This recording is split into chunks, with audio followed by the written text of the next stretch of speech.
Hi guys, welcome to 2 Minutes Together. Today we are talking about not shooting the second arrow. And I got this from Jay Shetty. You might know him from his podcast On Purpose with Jay Shetty. He used to be a monk.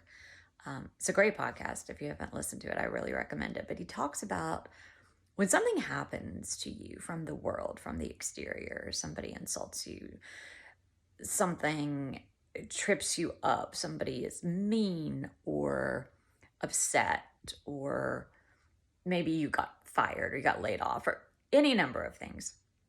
That's the first arrow. And you cannot escape that in life. That's going to come at you, and you just have to brace yourself and be in charge of your own reaction. But the second arrow, the one he says not to shoot, is the one we aim at ourselves.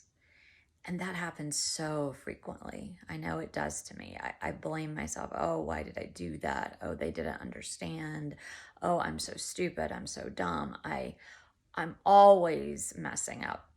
That is the arrow that is the most poisonous. That is the one that sits with us, because what happened out in the world, we don't have any control over. But what happens internally, what happens in our thoughts, what happens in our mind, believe it or not, and I know sometimes it doesn't feel like it, but we actually do have control over that. We can choose not to fire that second arrow, not to make it worse, not to belittle ourselves, not to spend our days replaying, rehashing, blaming. We treat ourselves so much, a lot harshly, more harshly. I can speak. Much worse than we would anybody else, is basically what I'm trying to say.